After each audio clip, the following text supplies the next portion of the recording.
you're not a very country person. Now, keep in mind, this girl, I'm not gonna put her user, but this girl is a high school teacher.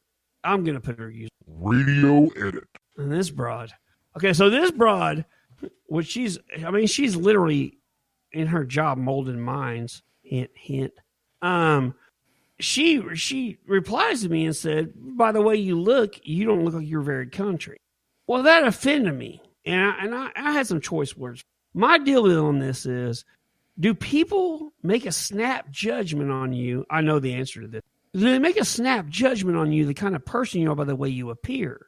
Now, the people that do that, which is most people in general, do you ever stop to consider maybe that snap judgment is 180 degrees from the decision you're making? I have a problem with that. Yeah. I mean, Tiddy, you've known me for a long time. I've told stories before that I was actually in the ER the night that church performed in Tulsa, and I had tickets to it, and I was trying to get my ass out of the ER to go to that concert, and all the nurses were amazed that I was going to go to a country music concert. My whole deal is I like to think everybody in this country wants to be diverse. Hell, we're so diverse, we got a fucking Muslim that's sympathetic to fucking terrorists as a congresswoman from Minnesota. Now, we're so diverse, but when a woman sees me on POF, they assume that I'm not a country person based on how I look. Do you see the irony in this, or is it just me? I can see where they're coming from on first glance. If they're just going to be that fucking was simple. Anticlimactic. Well, no, I mean, if they're just going to be that simple, if they're going to be that not shady but judgmental on Thank first you. glance, That's the word I use in replying to her. Yeah, Thought was off base, but I think that's very judgmental.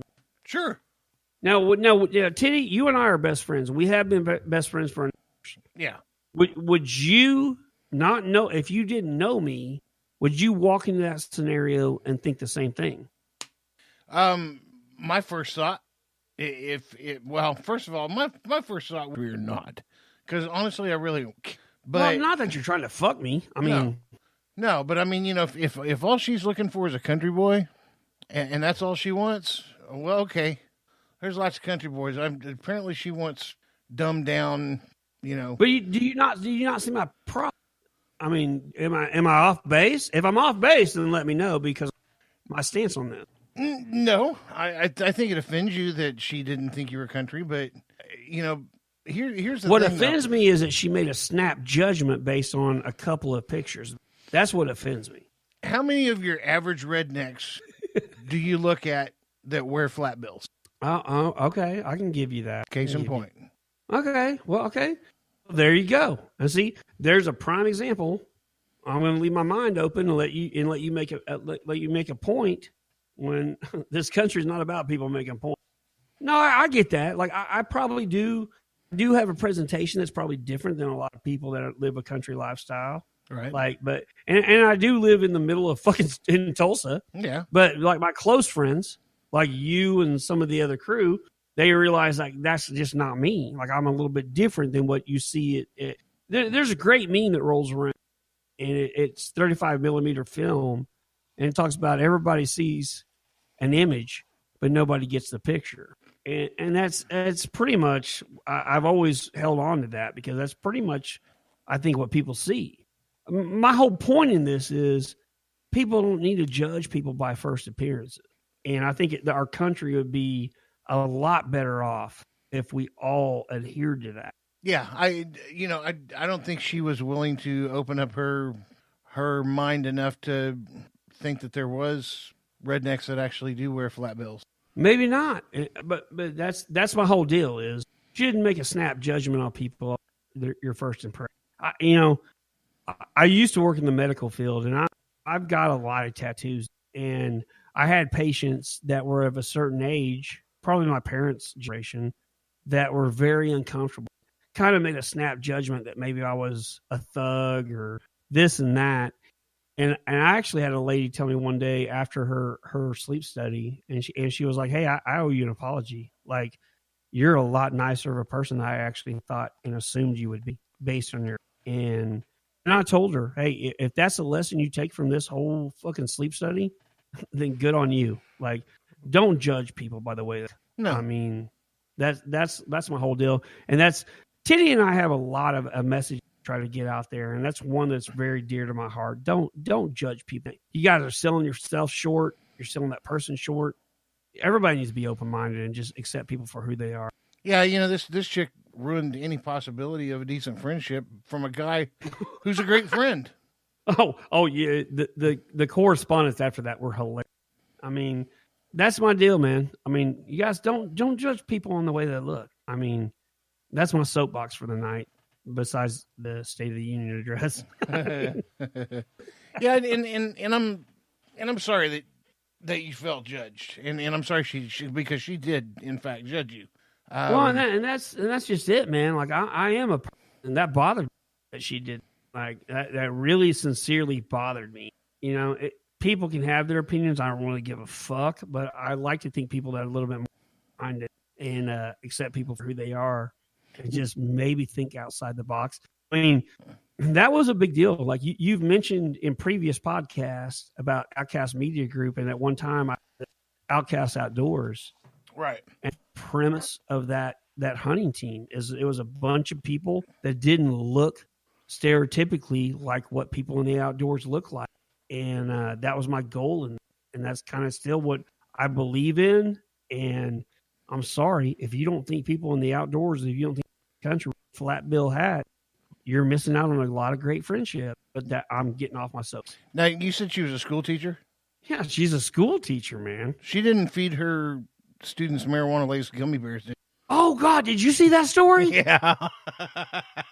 Cleveland, Oklahoma. I know. I think it was grade school kids, wasn't it? Yeah, it was. Oh, my God, that story's hilarious. Cleveland, Oklahoma, what is today, the 6th? 2 days ago, the 4th? Mm-hmm. They came out and said they thought some grade school kids were fed some gummies, some THC gummies.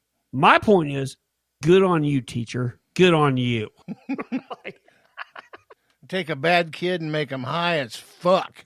Well, here's the deal with that, man, is my brother's got kids that go to school out there, and they're about that age. And I haven't contacted my brother, but I want to know if his kids were involved in this shit. Oh, shit. And if they were, I want to know what the outcome was, because maybe I need to have a pocket full of them when we come to the next family gathering. Right. Well, here's another one for you. You remember a ways back, Panera Bread had opened up a few places that were pay what you want, pay as you go kind of thing. Oh, Panera Bread had like a socialism thing going on. Yeah, they did. Well, guess what? The last one is going belly up. They're closing it. It's in Boston. And then wait, back up. Socialism did not work. I know, right? Is that what you're trying to tell me? I'm pretty much trying to tell you exactly that. It says the move comes after the business's nonprofit restaurant concept became unviable. Well, no fucking shit, Sherlock. Here's the best thing I had to make that. I was watching Fox News. I get it. It's Fox News.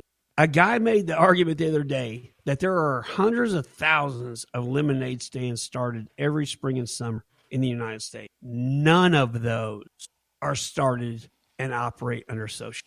Every one of them starts and operates under capitalism. So if a 6-year-old can figure this out, why are we having problems with it as adults? Wow, that was just one of those moments for me. You're right. I mean, no kid starts a lemonade stand on socialism principles. That doesn't happen. Why? It doesn't put money in their pocket. Yeah.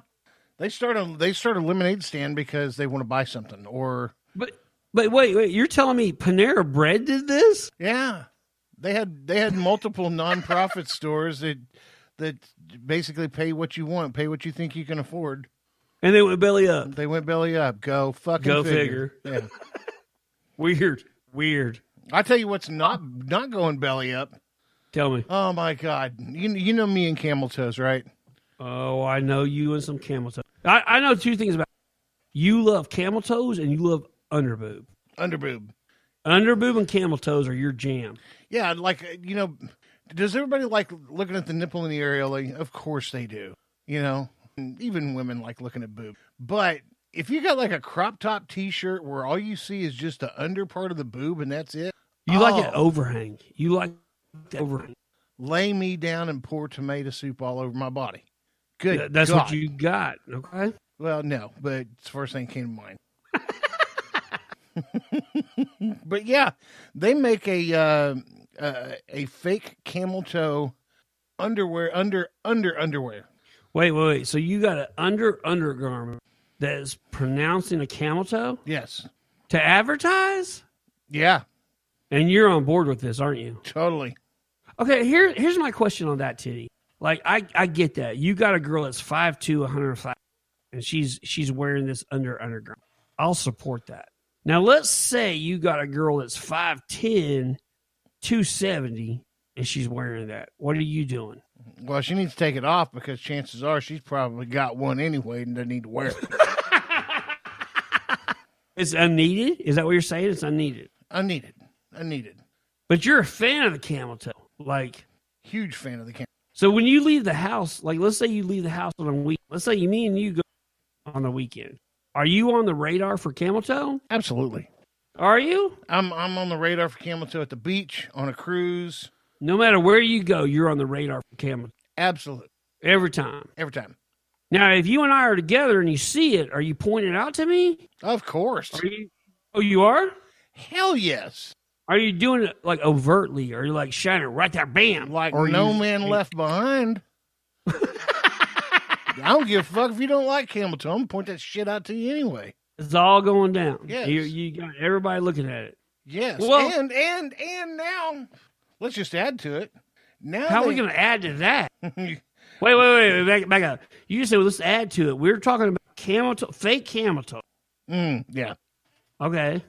Now we're going to add to it? Yeah, they have a thing called Just Nips, and it sticks on your areola and nipple, meant to be worn underneath the shirt, or it can be worn over the bra, to give the illusion that you have hard nipples.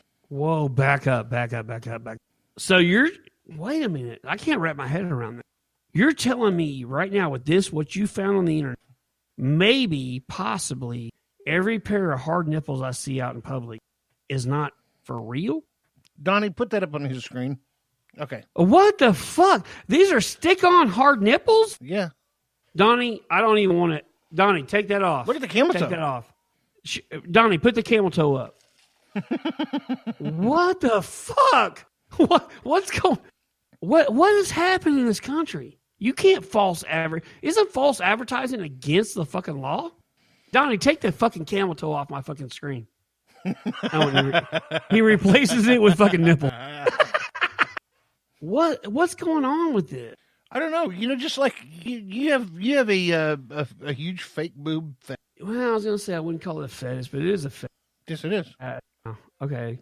But how are you going to relate that to what we're dealing with right now? Fake camel toe and fake hard nipples. How are you going to relate that to implant? Because it's my fetish. Camel toe and nipples are your fetish? Dude, I have called out I have called out misshapen boobs.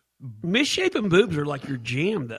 Exactly. So are camel toe. So if we're hanging out in a bar, yeah, and you see a camel toe, yeah, you're calling attention to that. Absolutely.